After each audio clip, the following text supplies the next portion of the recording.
Antes de empezar, vamos a tener una oración para pedir que Dios bendiga nuestro estudio. Así que con reverencia vamos a inclinar nuestros rostros.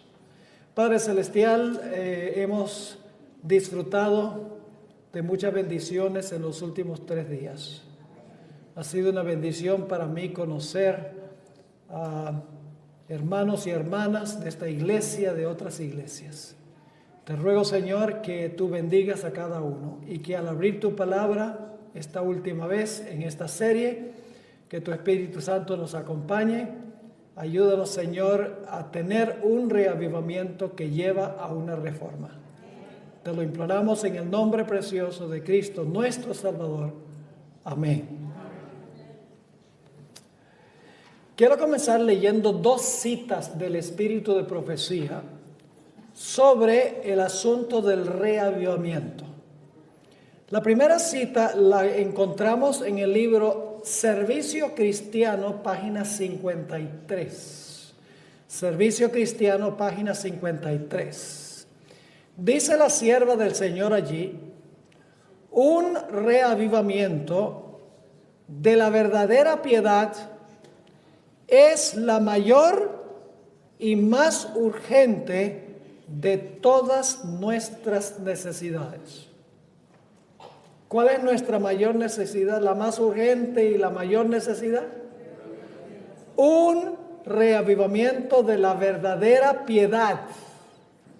Y luego dice ella en esta corta cita: el buscar esto debe ser nuestra primera obra. ¿Cuál es la primera obra de la iglesia? Buscar un reavivamiento de la verdadera piedad. La segunda cita es muy importante también porque no define solo ella reavivamiento, sino que define también lo que es reforma. Porque se necesitan ambas cosas, reavivamiento y reforma. Quiero leer ahora de Servicio Cristiano la página 53 y la página 54, donde ella amplía el concepto de lo que es reavivamiento. Dice así: tiene que realizarse un reavivamiento y una reforma bajo la administración del Espíritu Santo. ¿Quién es el que trae reavivamiento y reforma? El Espíritu Santo. Y dice, tiene que realizarse un reavivamiento y una reforma. Y luego ella escribe lo siguiente: reavivamiento y reforma son 2 cosas diferentes. No son lo mismo. Reavivamiento y reforma son 2 cosas diferentes. Son 2 cosas diferentes, pero están relacionadas. Es decir, no se pueden desconectar, pero sí se pueden distinguir. Y luego ella va a explicar qué es reavivamiento y qué es reforma. Dice, el reavivamiento significa, ahora voy a usar 3 frases paralelas, 3 frases paralelas. Reavivamiento y reforma son 2 cosas diferentes. El reavivamiento significa una renovación de la vida espiritual. ¿Qué significa la palabra renovación? Tiene que haber perdido para poder renovarla. Renovación de la vida espiritual. Luego explica una vivificación. ¿Qué es vivificar? Dar vida. Para poder dar vida, tiene que haber estado, ¿qué? Muerto. Así que dice, es una renovación de la vida espiritual, una vivificación de los poderes de la mente y del corazón. Y luego, por si acaso no entendieron las primeras 2 frases, dice una resurrección de la muerte espiritual. Es decir, las 3 frases significan lo mismo. Renovación de la vida espiritual, vivificación de los poderes de la mente y el corazón, una resurrección de la muerte espiritual. Eso es reavivamiento. Es una resurrección de la muerte a la vida. Ahora, ¿qué es reforma? Dice, la reforma significa una reorganización, un cambio en las ideas y teorías. ¿A cuál nivel tenemos nosotros ideas y teorías? En nuestro modo de ¿qué? De pensar. Las ideas están ¿dónde? Aquí. ¿Y las teorías dónde están? Aquí en la mente. Es decir, ella lo que está diciendo es que la reforma significa una reorganización, un cambio en las ideas y teorías, es decir, en nuestra forma de pensar. Pero no es suficiente, porque sigue diciendo en los hábitos y las prácticas. ¿Con qué tiene que ver eso? ¿Con pensar? ¿Tiene que ver con qué? Con acción, con conducta. Ella está diciendo que la reforma significa un cambio en nuestro modo de pensar y un cambio en nuestra ¿qué? En nuestra conducta, en nuestro diario caminar. Y luego dice ella, la reforma no producirá los buenos frutos de la justicia, al menos que esté vinculada con el reavivamiento del Espíritu.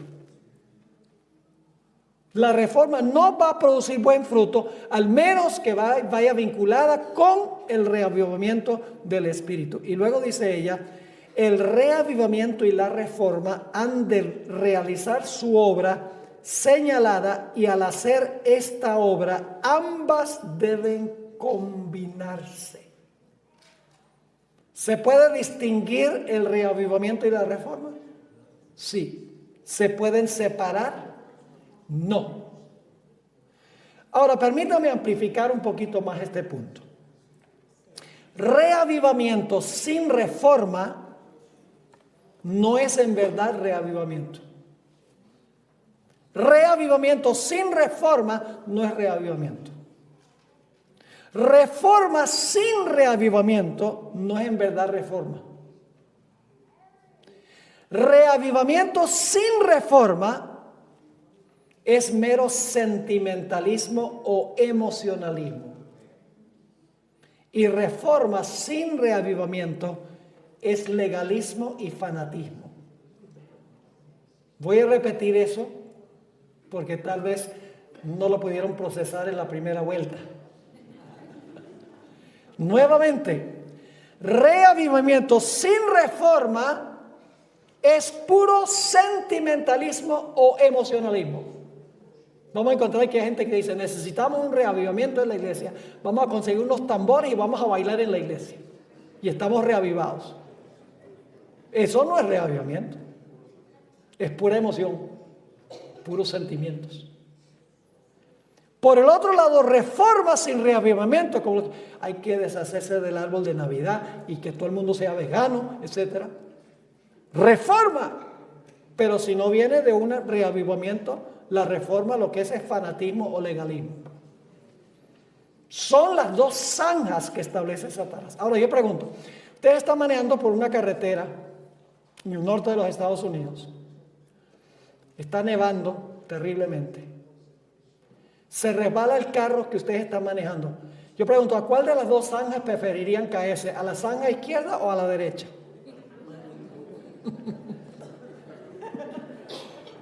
Y ustedes se ríen. ¿Hay alguna diferencia en caer en la zanja izquierda o la derecha? Igual van a tener que llamar a una grúa. El diablo lo que ha creado son dos zanjas. Una zanja es sentimentalismo y la otra zanja es legalismo. El problema de los judíos en la época de Jesús era el legalismo. ¿Recuerdan la historia del fariseo y del publicano? Un fariseo y un publicano van al templo y el fariseo dice, gracias te doy que no soy como los demás, hombre. Ayuno 2 veces por semana, diezmo todo lo que tengo, dice, y te doy gracias especialmente que no soy como este miserable publicano. El legalista siempre critica a los demás. Siempre se siente mejor que los demás, el legalista.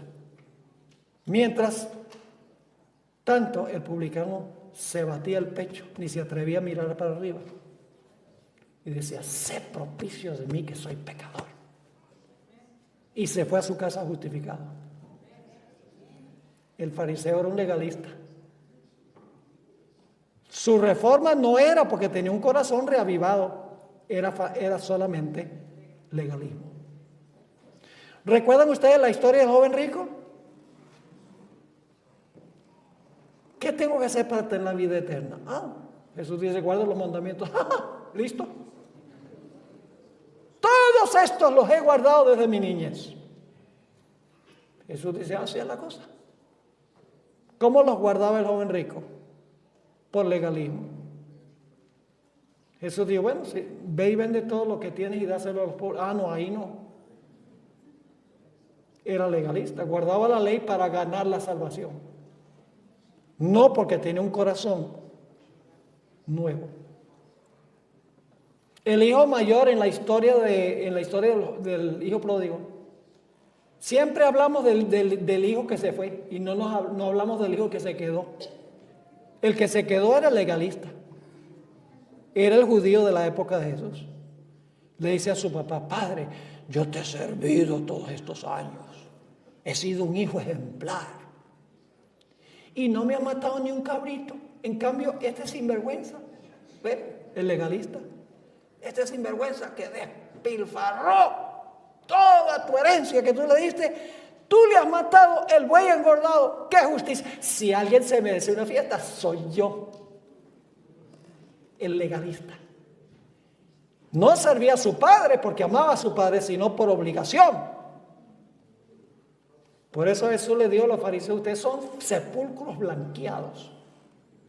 Por fuera dan apariencia de piedad, dice, pero por dentro están llenos de huesos podridos. Es decir, usted tiene un problema por dentro. El problema no es afuera, el problema es adentro.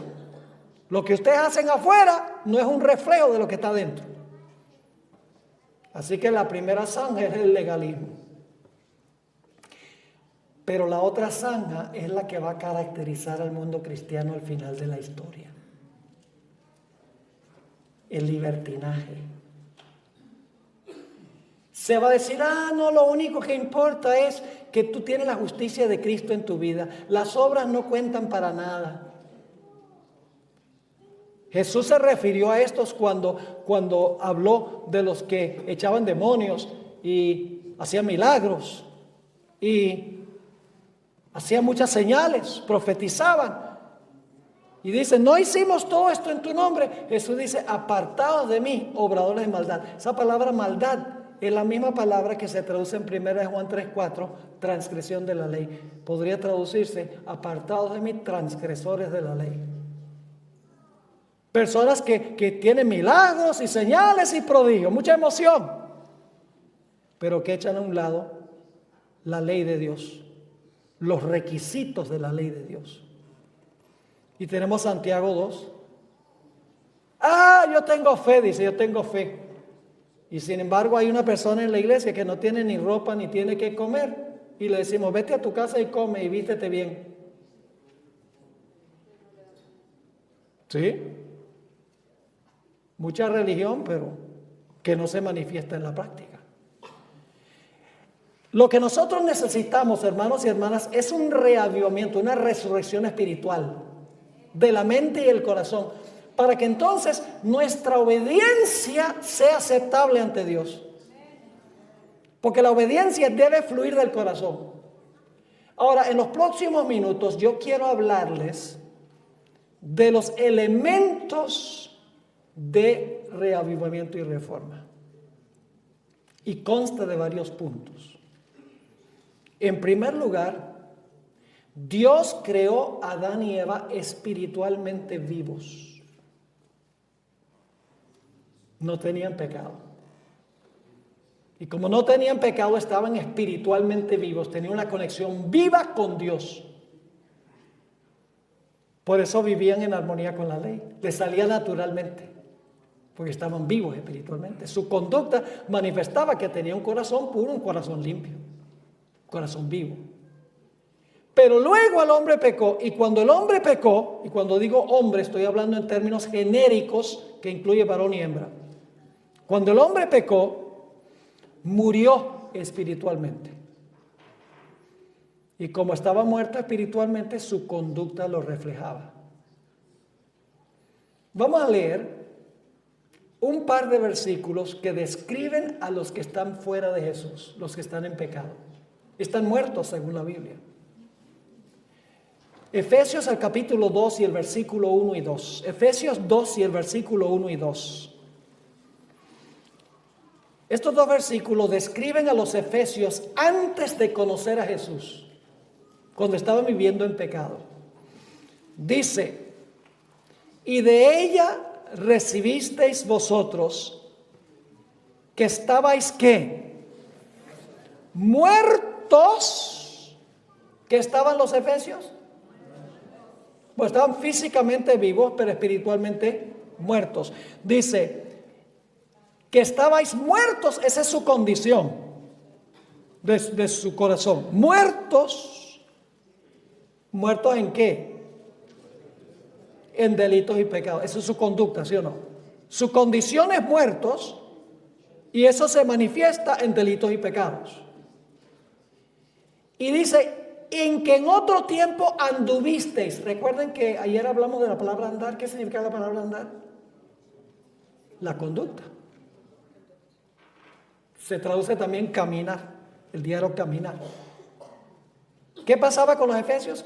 Estaban ¿qué? Muertos espiritualmente y por lo tanto estaban cometiendo delitos, pecados y andando conforme a la condición de este mundo, dice el texto, conforme al príncipe de la potestad del aire, el espíritu que ahora obra en los hijos de desobediencia. Espiritualmente muertos, que se manifestó en delitos y pecados, en acción.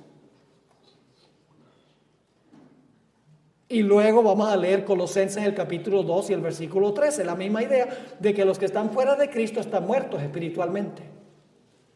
Dice aquí en Colosenses 2 y el versículo 13, y vosotros estando muertos, no está diciendo que estaban físicamente muertos, estaban espiritualmente muertos. Vosotros estando muertos, ¿en qué? Aquí está la conducta. Como están muertos espiritualmente, la conducta lo refleja. Y vosotros estando muertos en pecados y en la incircuncisión de vuestra carne, ¿os qué? ¿Qué es lo que hay que hacer con el muerto? Hay que vivificarlo. ¿Qué significa vivificar? Dar vida al que está muerto. Os vivificó juntamente con él, perdonándoos todos los pecados. Primer punto, Dios creó al hombre espiritualmente vivo y su conducta lo reflejaba. Cuando nuestros primeros padres pecaron, murieron espiritualmente y su conducta pecaminosa lo reflejaba. Ahora, hay otro punto que necesitamos tomar en cuenta. Y es que nosotros tenemos la tendencia de engañarnos a nosotros mismos. La Biblia dice que el corazón es engañoso por encima de todo. Ustedes conocen el texto de Jeremías 17, 9 y 10, donde dice, engañoso es el corazón, más que todas las cosas y perverso. ¿Quién lo conocerá? ¿Qué es el corazón? Perverso. Cuando estamos fuera de Cristo, cuando estamos muertos en pecados, nuestro corazón es que engañoso. Y tenemos la tendencia a justificar lo que hacemos. El mal que hacemos. Martín Lutero una vez dijo, le tengo más miedo a mi corazón que al Papa y todos sus cardenales.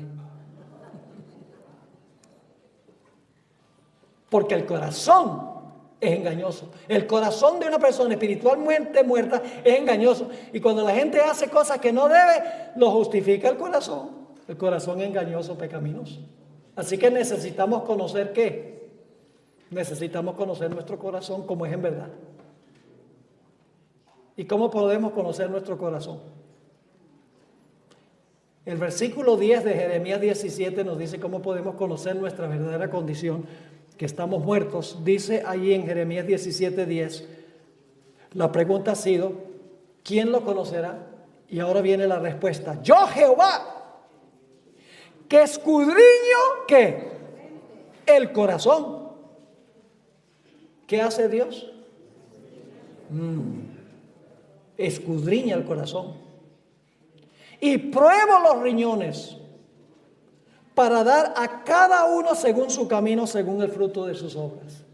¿Quién puede mostrarnos la verdadera condición de nuestro corazón engañoso? Dios. Noten también el Salmo 139 y el versículo 23 y 24. Salmo 139, 23 y 24. ¿Quién nos puede mostrar nuestro corazón exactamente como es? Nuestro corazón muerto, para que no justifiquemos lo que nosotros hacemos. Dice, examíname, oh Dios, y conoce mi corazón. Qué lindo texto, ¿verdad? Examíname, oh Dios, y conoce mi corazón. Pruébame y reconoce mis pensamientos. Y ve, es decir, Dios ve si hay ¿qué? Perversidad en mi camino y guíame en el camino eterno. ¿Quién es el único que me puede examinar el corazón y mostrarme la verdadera condición de mi corazón y la maldad de mi conducta? Dios, porque el corazón engañoso tiene la tendencia a justificar lo que hacemos.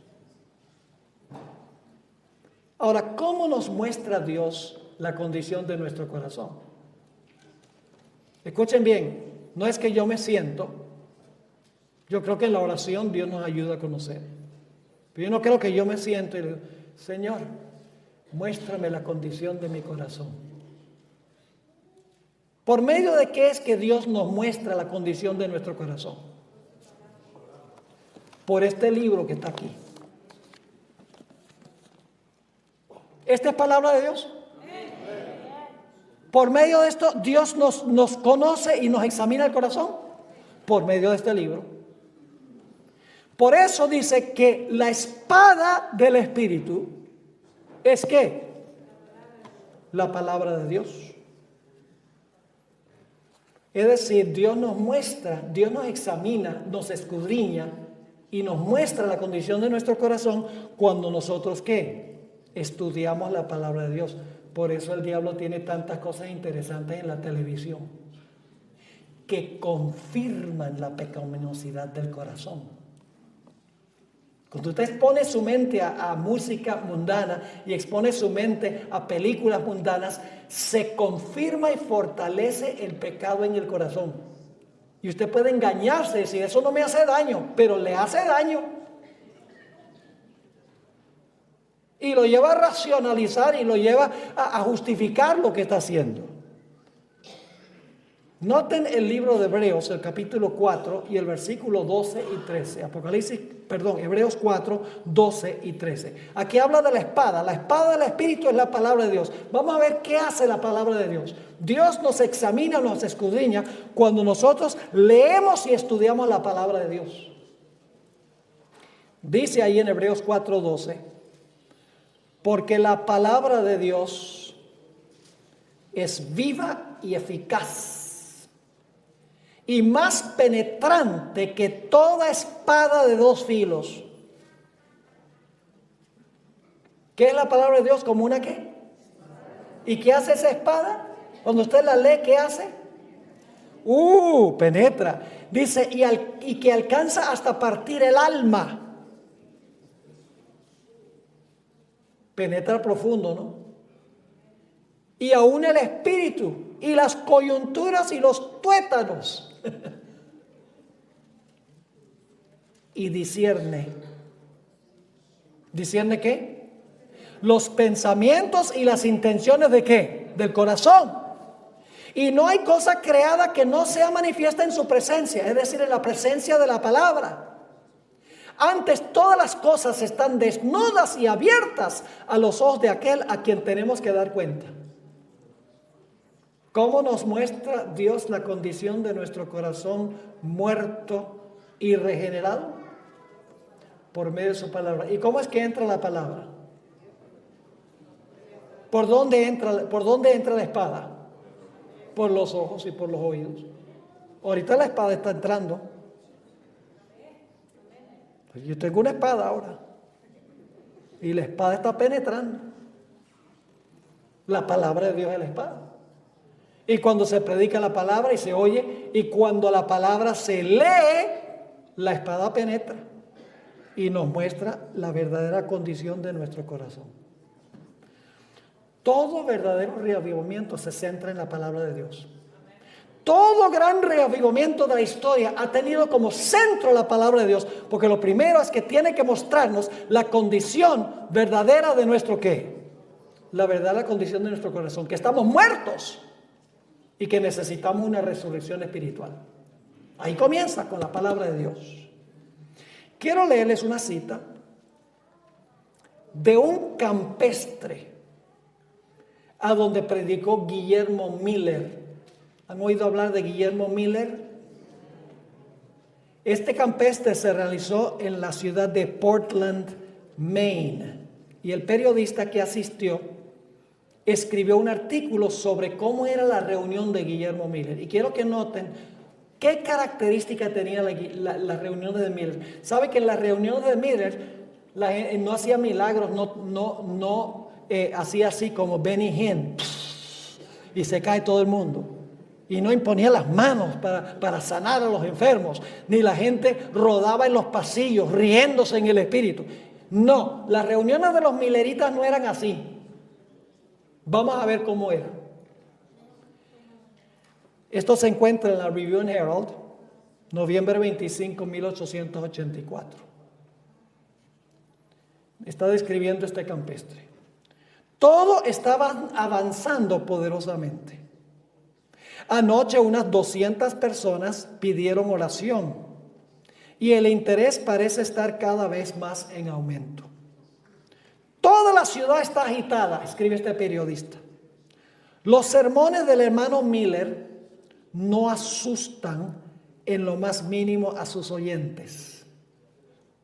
Al contrario, los que están alarmados son aquellos que no quieren venir a escuchar. Muchos de los que se mantienen alejados y se oponen parecen estar aturdidos y aún alarmados. Pero aquellos que escuchan con sinceridad no se sienten ni aturdidos ni alarmados. Este es un periodista secular. Siguió escribiendo: el interés que despiertan sus sermones es de índole serena y desapasionada. ¿Cómo eran los sermones de Miller? El interés que despiertan sus sermones es de índole serena y desapasionada. Es decir, sin estar involucradas las pasiones. Y luego escribió: aun cuando este es el reavivamiento más grande que jamás haya visto, no existe un emocionalismo apasionado. Más bien el mensaje parece arraigarse profundamente en la mayoría de la comunidad. El efecto se produce por lo siguiente. Ahora va a decir por qué razón es que se caracterizaban estas reuniones de esta manera. Dice, el efecto se produce por lo siguiente. El hermano Miller sencillamente toma la espada del Espíritu, la desenvaina y coloca su afilada orilla en el corazón desnudo y la espada corta.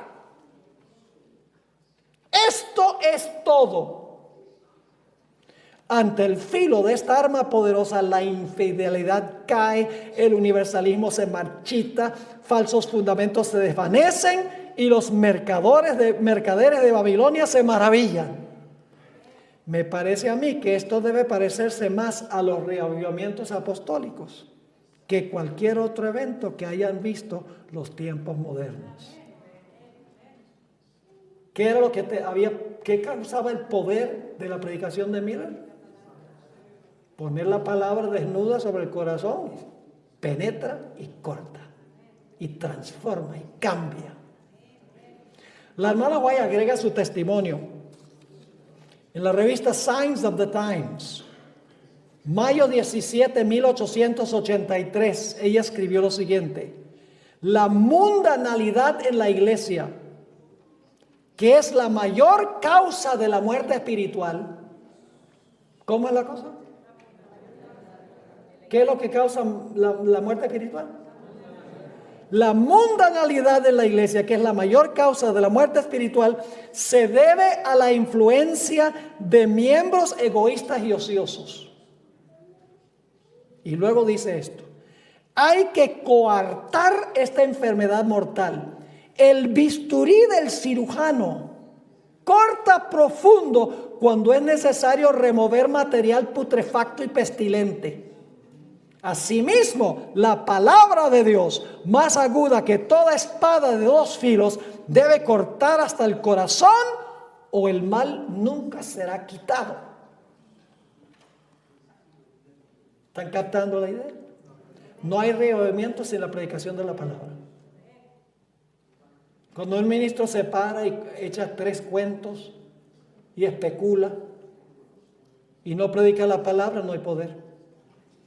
Porque la palabra no está penetrando, no está mostrándole a la congregación la condición en la cual se encuentra. Que necesitan una resurrección espiritual, mis hermanos y hermanas. Déjenme darles un ejemplo. Supongamos que un día un individuo que tiene problemas con pornografía, un miembro de iglesia. Es un problema grande en la iglesia, ¿saben ustedes? La pornografía. En el internet ha acabado con muchos matrimonios y ha acabado con la espiritualidad de muchas iglesias también.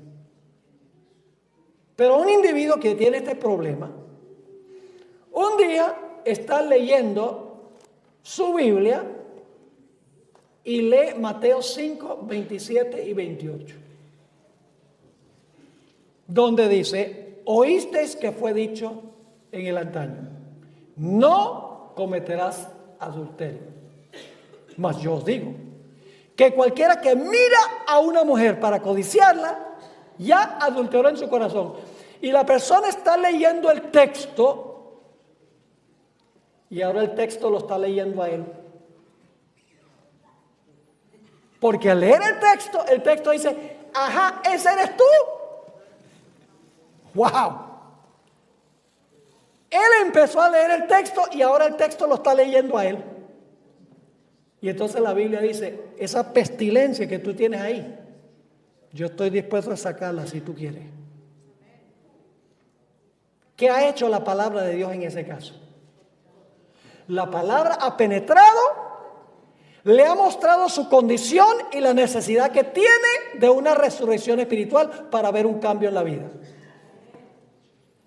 La Biblia le ha mostrado su verdadera condición.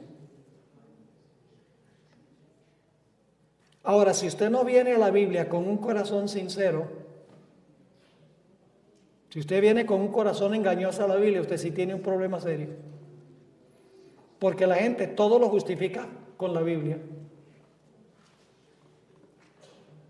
Yo pregunto, ¿hay personas que justifican ir al cine?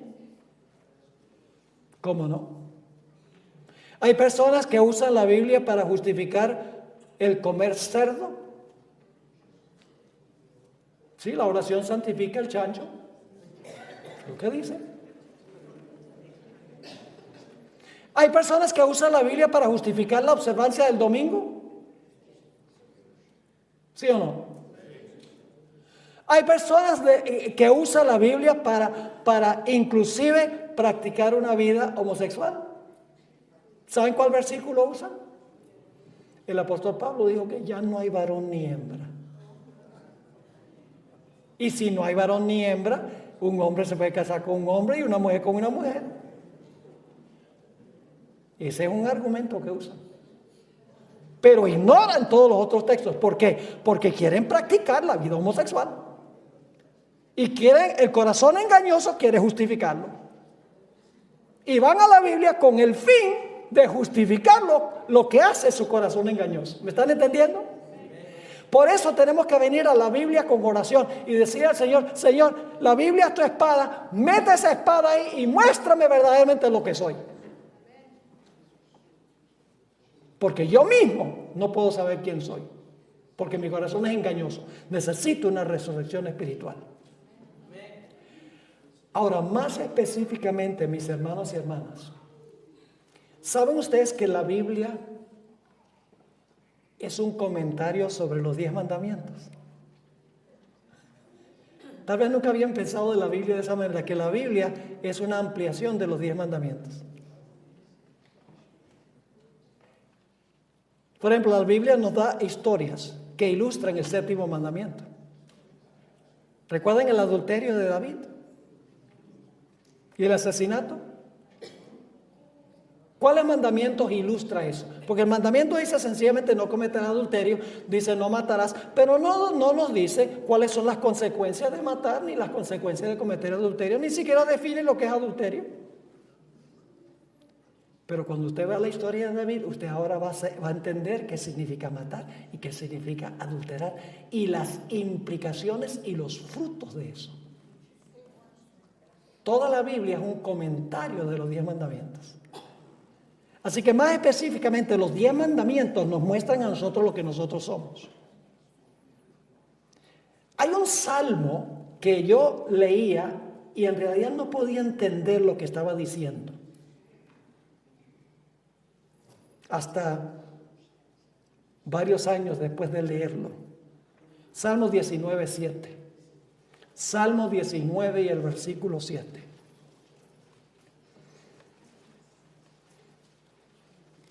Nosotros decimos que el que convierte el corazón es el Espíritu Santo, ¿sí o no? Pero ahora fíjense lo que dice este texto. Ustedes lo conocen bien. Dice, la ley de Jehová es perfecta que convierte el alma. ¡Wow! ¿Qué es lo que convierte el alma? La ley. Dice, pero pastor, no es Cristo el que convierte el alma. Sí, es Cristo. ¿Y cuál es la palabra de Cristo? ¿Cómo nos habla Cristo? Me siento y digo, Cristo, háblame. Pues creo que Cristo nos da impresiones. Pero Cristo nos habla a través de ¿qué? A través de su palabra, más específicamente a través de su ley, porque la ley es un reflejo escrito de Jesús. Así que cuando dice la ley de Jehová convierte el alma, lo que quiere decir es que la ley de Jehová nos muestra nuestra verdadera condición y nos lleva al punto de querer una resurrección espiritual. Y la ley es un reflejo de Cristo. Por eso la hermana Guaira ha dicho en el libro devocional Reflejando a Cristo, página 215, únicamente, escuchen bien esto, hoy se predica poco la ley en la iglesia adventista. La gente dice, no, la gracia, porque hemos asimilado el mensaje protestante. Únicamente cuando se restaure la ley de Dios a su debido lugar, habrá entre el pueblo profeso de Dios un reavivamiento de la fe y de la piedad primitiva. ¿Por qué? Porque la ley nos muestra lo que somos, que estamos muertos y que necesitamos ¿qué cosa? Una resurrección espiritual. Cuando yo vengo a la palabra y cuando vengo a la ley, y la palabra y la ley penetran hasta el corazón, yo digo como el apóstol Pablo, miserable hombre de mí, ¿quién me librará del cuerpo de esta muerte? O digo como Isaías, estoy deshecho. O como el apóstol Pedro, apártate de mí que soy hombre pecador, porque reconozco lo que soy cuando la palabra entra, cuando la ley me muestra mi condición. Y ahora veo mi necesidad y estoy desesperado. ¿Y saben lo que hace la ley ahora? Me apunta a Cristo. ¿Han leído ustedes Gálatas 3 donde dice que la ley es un ayo que nos lleva a Cristo? En 1888 hubo un gran debate en la iglesia adventista de si esa era la ley ceremonial o la ley moral.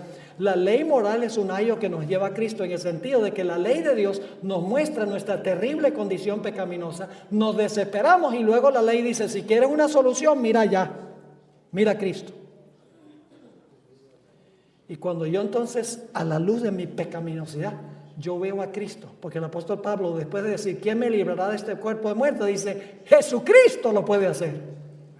Enseguida después dice eso. Entonces la ley me muestra mi terrible condición. Entonces yo miro a Cristo y digo, ay Cristo, pero tu vida es tan perfecta y tan hermosa, tan inmaculada. Mire lo que soy yo, todo manchado, todo sucio, pecador. Ay, desesperado estoy. Pero entonces veo a Jesús en la cruz y en Getsemaní.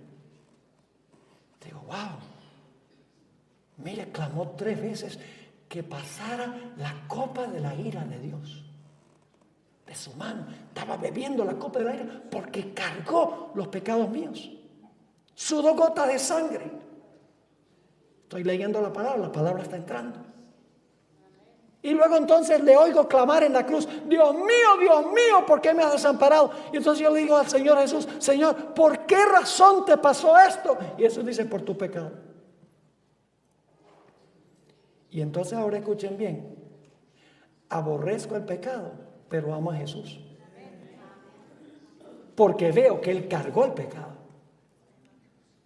¿Dónde está la solución para vencer el pecado? Los perfeccionistas en la iglesia, es diferente la perfección que el perfeccionismo. El perfeccionismo es una aberración. Es el fariseo que siempre está diciendo, bueno, a ver, la ley dice esto, entonces, ¿cómo estoy haciendo? Ah, me fue muy bien hoy con eso. Pero le va bien en eso y entonces le va mal en otra cosa. Y luego entonces trata de portarse bien en la otra cosa y le vuelve la otra cosa mala. Porque el pecado no se vence mirando sencillamente la ley como una letra muerta, sino viendo a Jesús y su perfección. Porque la ley es un reflejo de Jesús. Y visitando a Jesús en el Getsemaní y en la cruz y viendo lo terrible que es el pecado, lo que el pecado le hizo a Jesús. Y entonces yo voy a amar a Jesús y voy a odiar el pecado. Y voy a querer vencer el pecado porque tengo los ojos puestos en Cristo Jesús. Y en ese momento se realiza, mis hermanos y hermanas, la conversión. En ese momento, cuando veo mi pecaminosidad, me siento desesperado. Y veo el sacrificio de Jesús. En ese momento mi corazón se quiebra. Y viene lo que la Biblia llama conversión. Me hace pensar de Adán y Eva. Cuando Adán y Eva recién pecaron, ¿estaban arrepentidos? No. ¿Saben ustedes cuál es la mayor evidencia del falso arrepentimiento? Echarle la culpa a los demás. Cuando Dios viene a Adán y le dice, Adán, ¿qué hiciste? Ajá, la mujer que me diste. Si yo pequé, yo no te niego que yo comí. La mujer que tú me diste tiene la culpa. ¿Estaba arrepentido? No. Y cuando Dios viene a Eva, le dice, ¿qué hiciste? La serpiente que tú hiciste. Si tú no haces esa serpiente, yo no peco. ¿Cuándo en realidad Adán y Eva se sintieron tristes por lo que habían hecho? El Espíritu de Profecía dice, cuando tuvieron que sacrificar el primer animal y ese cordero está inerte en los brazos de Adán, primera vez que existe la muerte en el huerto del Edén. Y entonces dice la mano, Jesús viene y le dice a Adán, ese cordero me representa a mí, eso me va a pasar a mí por tu pecado. Ahora ustedes creen que Adán estaba triste por lo que había hecho, porque vio lo que le iba a costar su pecado a su querido Jesús. Es solo cuando vemos cuánto cuesta el pecado que vamos a querer que Dios cambie nuestro corazón para no seguir pecando contra Dios. Por eso encontramos en Tito 3:5, donde habla de la conversión. Dice, no por obras de justicia que nosotros habíamos hecho, mas por su misericordia nos salvó, por el lavacro de la regeneración y la renovación del Espíritu Santo. Esa es la conversión. Y en Romanos 6:4 dice, porque somos sepultados juntamente con Él a muerte por el bautismo, para que como Cristo resucitó de los muertos por la gloria del Padre, así también nosotros andemos en novedad de vida, caminemos en novedad de vida. Y eso nos lleva ahora a hablar de reforma. ¿Entienden el reavivamiento? ¿Qué es clave en el reavivamiento? La palabra de Dios.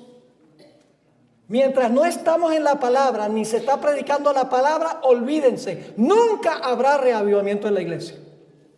Por más tambores que traigan a la iglesia, por más baile que tengan en la iglesia, por más adoración contemporánea que tengamos en la iglesia, no habrá reavivamiento. Porque es la palabra de Dios la que nos muestra nuestra condición y trae una resurrección espiritual. Pero ahora tenemos que hablar de reforma. La sierva de Dios en el conflicto de los siglos 515 dice: una reforma en la vida es la única prueba segura de un verdadero arrepentimiento. ¿Qué demuestra que estamos verdaderamente arrepentidos? Una reforma en la vida. Es la única prueba segura, dice la hermana White. En la página 514 y 515, la hermana White habla de los que se han convertido y dice lo siguiente: amaban, en el pasado, amaban lo que antes aborrecían y aborrecían lo que antes amaban.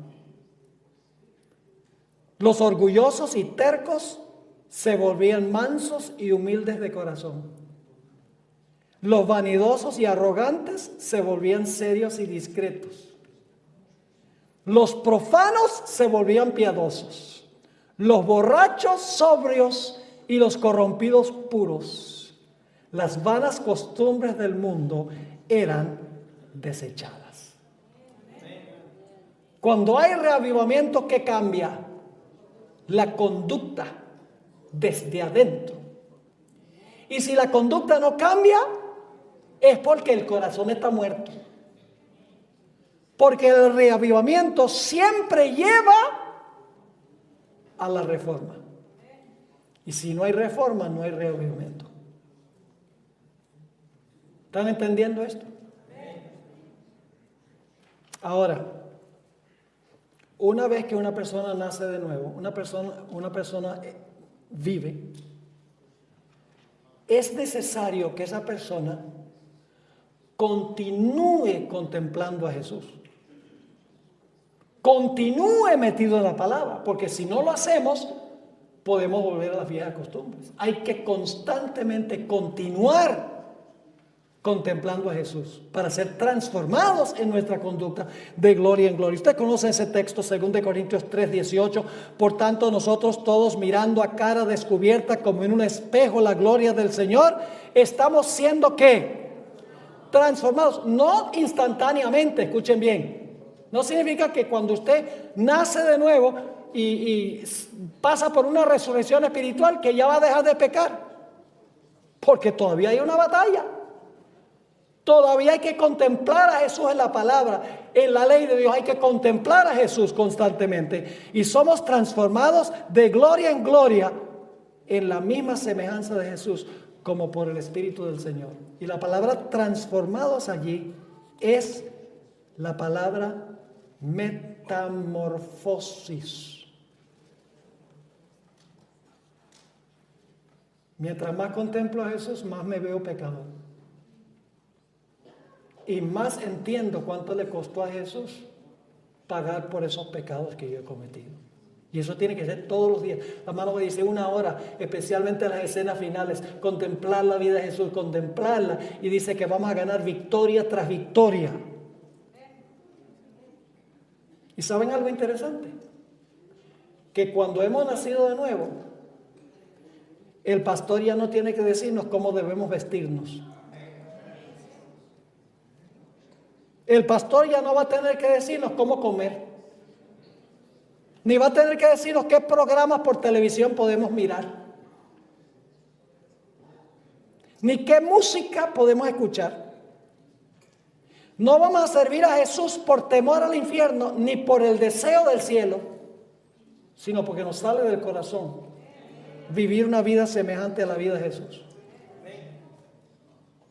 Ahora, cuando yo era niño, yo crecí en Venezuela.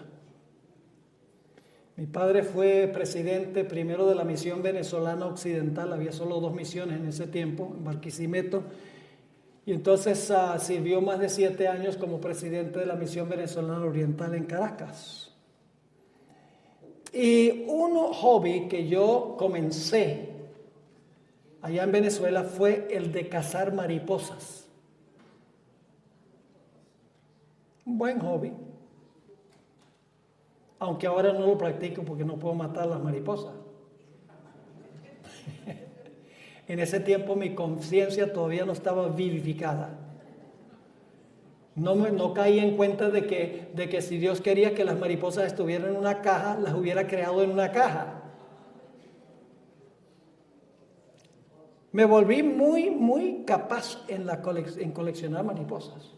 Casi un profesional en clasificarlas, en montarlas. Uno tiene que dejar las antenas perfectas, todas las paticas, todo tiene que ser perfecto.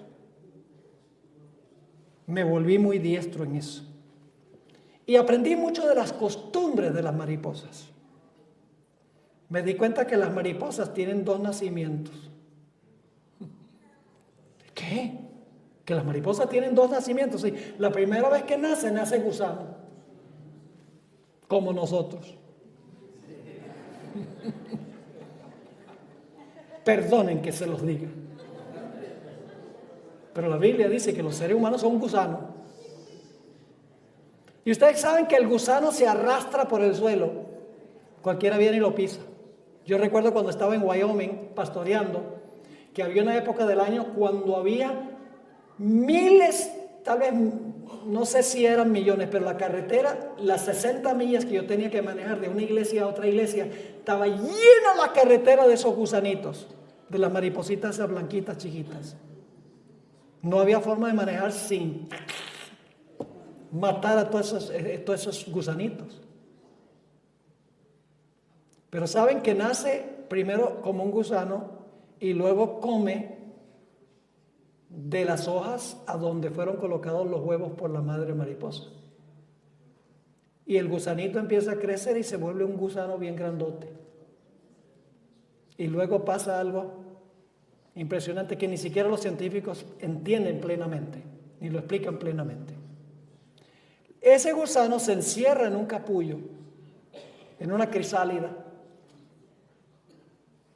El gusano se fija a una pared o a un árbol y entonces teje el capullo o la crisálida. Después de pasar unos días, el capullo empieza a sacudirse violentamente y se empieza a romper. Y del capullo ahora el gusano nace de nuevo, pero no nace gusano, nace mariposa. Una linda mariposa. Se ha realizado, cuando se sepultó ese gusano en la crisálida, se realizó la metamorfosis, una transformación, una nueva creación. Eso es lo que está diciendo el apóstol Pablo cuando usa la palabra metamorfosis. Yo pregunto, ¿el nombre del gusano cambia? Ya no se llama gusano, sino que mariposa. Los hábitos cambian. El lugar a donde va cambia. Su apariencia cambia. Lo que come cambia. El lugar a donde vive cambia. Sí. La transformación ha sido radical.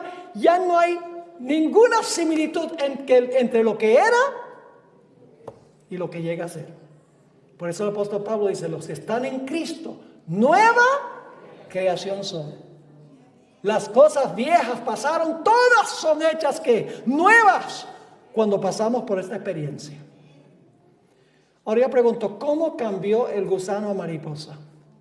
El gusano dijo, me voy a esforzar al máximo para ser mariposa. No fue por esfuerzo que el gusano se convirtió en mariposa. Una mariposa no es un gusano con alas. Usted no puede ver la transformación del gusano a mariposa, pero sí puede ver el resultado de la transformación. La sierva de Dios dijo en cuanto a Nicodemo, ¿saben qué era Nicodemo? Un gusano tratando de portarse como mariposa. Son los legalistas. Los que martillan a la iglesia con el árbol de Navidad. Los que amartillan a la gente porque no son veganos. Yo creo que vegano es lo mejor. No me entiendan mal. Pero martillando a la iglesia no logra un cambio. El cambio tiene que venir por dentro. Y luego por fuera cambia. No vaya nadie a decir, Pastor Bor dice que debemos ser carnívoros. No. Debemos ser por lo menos vegetarianos o veganos mejor. Pero porque nos sale, no porque nos obligan. La hermana hoy dijo en cuanto a Nicodemo, deseaba todas las antes páginas 143. El que está tratando de alcanzar el cielo por sus propias obras, observando la ley, está intentando lo imposible. No hay seguridad para el que tenga solo una religión legal, solo una forma de la piedad. Ahora viene la parte clave. La vida del cristiano no es una modificación o mejora de la antigua. ¿Qué dice ella? La vida del cristiano no es una modificación, no es una mejora. Decimos, yo voy a mejorar. Sino una transformación de la naturaleza. Se produce una muerte al yo y al pecado y una vida enteramente nueva. Este cambio puede ser efectuado únicamente por la obra eficaz del Espíritu Santo. Pero ahora escuchen bien. Cuando hemos nacido de nuevo, nosotros tenemos que permanecer en Jesús. Seguirlo contemplando. Siguiendo en la palabra. Porque el diablo anda cual león rugiente, tratando de destruir a esta nueva criatura. Volviendo a la ilustración de las mariposas.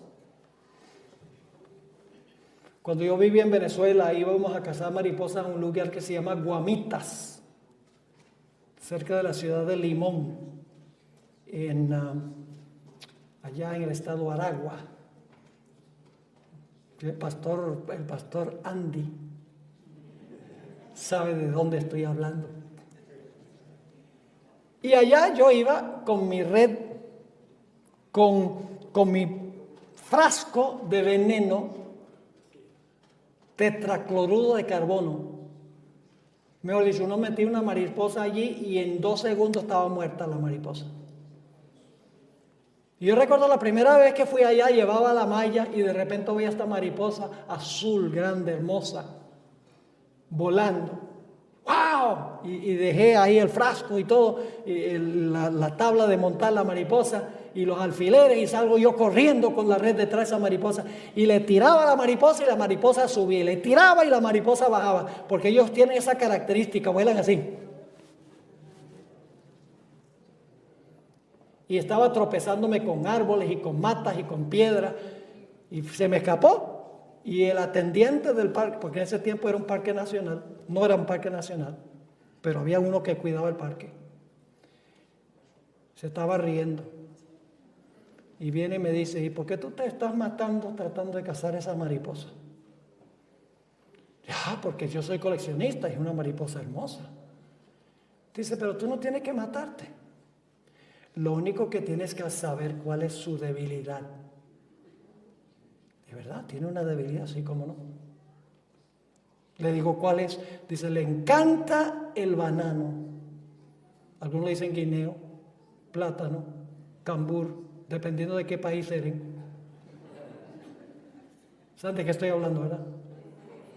Le encantan, como estamos en la iglesia del pastor Silva, hay que decir el cambur. Le encanta el cambur. Si tú vas y compras un cambur bien maduro y lo tiras al suelo y te vas, cuando regreses, ahí vas a encontrar esas mariposas paradas. Ah, dije yo, sí, cómo no. Y fui al mercado con mis padres. Compramos el cambur y lo tiramos. Nos fuimos media hora y cuando regresé había 6 mariposas paradas en el banano, en el cambur. Con la malla, ¡pum! 6 de un solo golpe. Y eso está fácil. Bueno, pasaron algunos meses, posiblemente años, sin ir allí porque nosotros vivíamos en Caracas.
Pero un día regresé, llevaba la malla y el frasco y todo, y entré por la puerta de ese lugar y estaba la atendiente y me dice, ¿para dónde vas con esa malla?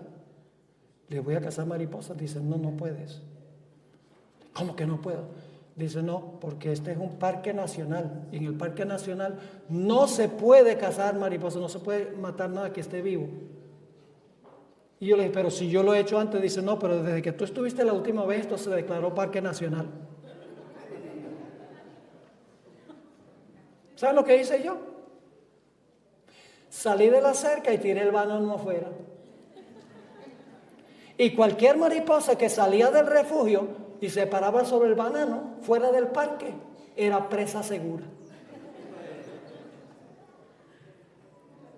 Permanecer en Jesús. El diablo anda acechándonos aún después de nacer de nuevo. Y nosotros tenemos, hermanos y hermanas, tenemos que permanecer en Jesús. Eso es lo que dice Juan 15. Permanecer en mí y yo en vosotros. Contemplar a Jesús esa hora diaria para mantener esa vida espiritual que recibimos cuando nos convertimos al Señor. Ahora, una cosa más que quiero decir. Satanás sabe que lo que más necesita la iglesia es un reavivamiento y una reforma. Por lo tanto, Satanás ha introducido a la iglesia una falsificación. Ha llevado a la gente a pensar que cambiando la forma que adoramos, cambiando la música que usamos, cambiando nuestros métodos de evangelismo, usando mimas y dramas y comilonas, entre otras cosas, que entonces vamos a llenar la iglesia y la iglesia va a tener un reavivamiento. Pero nada de esto es reavivamiento, mis hermanos y hermanas. Yo recuerdo cuando yo fui a la iglesia central de Fresno, yo pastoreé esa iglesia 20 años. Cuando recién llegué había un comité de adoración en la iglesia. Ellos eran los que decían cómo se hacía el culto, el orden, cómo se adoraba, etc. Y la iglesia, cuando yo llegué, era una iglesia que estaba bien deprimida, una iglesia de 1,200 miembros y en un buen sábado había 100 personas en la iglesia. Estaba bien deprimida. Y yo recuerdo que un individuo que estaba en el comité dijo en esa primera reunión a la cual yo asistí, dice, mira, esta iglesia está en proceso de muerte, esta iglesia hay que reavivarla. Vamos a traer unos keyboards y vamos a traer unos tambores. Entonces vamos a tener música contemporánea para entonces que la gente venga y la iglesia tenga un reavivamiento. Y yo lo miré y en mi forma siempre diplomática le dije, eso no va a pasar mientras yo esté aquí. Porque lo que trae el reavivamiento no es eso. Aquí nos vamos a centrar es en la predicación de la palabra de Dios. Ustedes hubieran visto lo que pasó. Cerró la mano, hizo un puño, y yo pensé que iba a romper la mesa. Y lo voy a decir en inglés como él lo dijo porque me impactó. Con el puño le dio durísimo a la mesa. Yo no sé si se dañó la mano o no, porque no lo volví a ver después. Me dijo, I'm out of here. ¡Pah! Y le golpeó la mesa y nunca más volvió a la iglesia. ¿Qué clase de actitud es? Esa es la actitud de una persona viva espiritualmente. Mis hermanos y hermanas, la hermana White nos advirtió en cuanto a los falsos reavivamientos. Yo quiero darles una tarea. Lean en el Conflicto de los Siglos un capítulo, el capítulo 28 del Conflicto de los Siglos. Léanlo. La verdadera conversión es esencial. Es el título en español. Lamentablemente, el título en español no refleja el título que puso la hermana White. El título que le dio la hermana White es Modern Revivals. Reavivamientos modernos. Es un capítulo que consta de 18 páginas. Un capítulo largo, donde ella habla del falso reavivamiento que va a haber antes del verdadero reavivamiento. Y voy a leer solo una cita. Tengo otras, pero voy a leer solamente del Conflicto de los Siglos 516 y 517. Dice ella, los reavivamientos populares son provocados demasiado a menudo por llamados a la imaginación, que excitan las emociones y satisfacen la inclinación por lo nuevo y extraordinario. ¿Lo captaron lo que está diciendo? Los reavivamientos populares son provocados demasiado a menudo por llamados a la imaginación que excitan las emociones y satisfacen la inclinación por lo que es nuevo y extraordinario. Y luego dice, los conversos ganados de este modo manifiestan poco interés en el testimonio de los profetas y los apóstoles. El servicio religioso que no revista un carácter un tanto sensacional no tiene atractivo alguno para ellos. Un mensaje que apele a la fría razón. La expresión en inglés es unimpassioned reason. La razón sin interferir las pasiones es lo que ella está diciendo. Un mensaje que apele a la fría razón no despierta eco alguno en ellos. No tienen en cuenta las claras amonestaciones de la palabra de Dios que se refieren directamente a sus intereses eternos. Y luego dice esto, y esto describe muchas iglesias de hoy, no solo no adventistas, sino adventistas también. Dice, el poder de la piedad ha desaparecido casi enteramente de muchas de las iglesias. Las comidas campestres, las representaciones teatrales en las iglesias, las ventas a beneficio, las casas lujosas.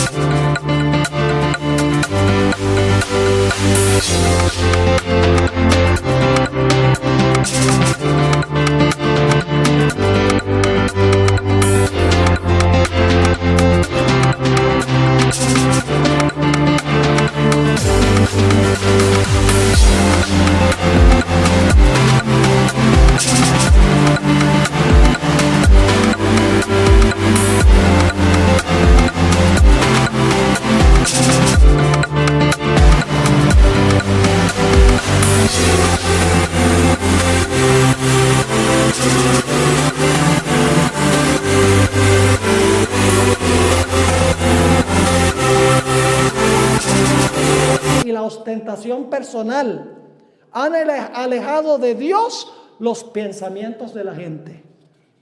Tierras y bienes y ocupaciones mundanas llenan la mente, mientras que las cosas de interés eterno se consideran apenas dignas de atención.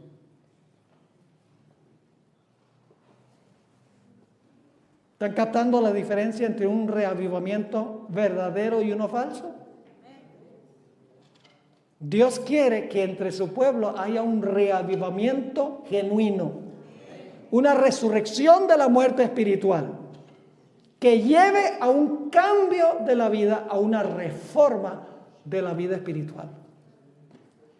Esa es la mayor necesidad de la iglesia, según dice el espíritu de profecía. ¿Es eso lo que ustedes quieren? Las iglesias representadas en este lugar, eso es lo que nosotros queremos y anhelamos. Mis hermanos y hermanas, Satanás sabe que el verdadero reavivamiento está a la vuelta de la esquina. Y la hermana White dice que antes del verdadero va a introducir una falsificación. Y eso lo estamos viendo ahora, la falsificación. Yo doy gloria a Dios porque esta iglesia es una iglesia que se edifica sobre la palabra de Dios. Me he dado cuenta en el corto tiempo, este fin de semana. Una iglesia interesada en verdadero reavivamiento y reforma por medio de la palabra del Señor. Y yo oro al Señor para que sea la experiencia de todos los que están representados aquí, sus diferentes iglesias, porque es la más urgente necesidad que tiene la iglesia. Si ustedes desean tener esa experiencia, voy a pedir que se pongan de pie, pues yo voy a tener una oración esta noche para que eso sea una realidad en esta iglesia y en las demás iglesias representadas en este lugar. Oremos. Padre Celestial, te damos gracias porque tú has prometido resucitarnos de la muerte espiritual para que te sirvamos por amor, porque ese es el único servicio que tú recibes. Padre, quiero encomendarte a esta congregación, todas las congregaciones reunidas en este lugar.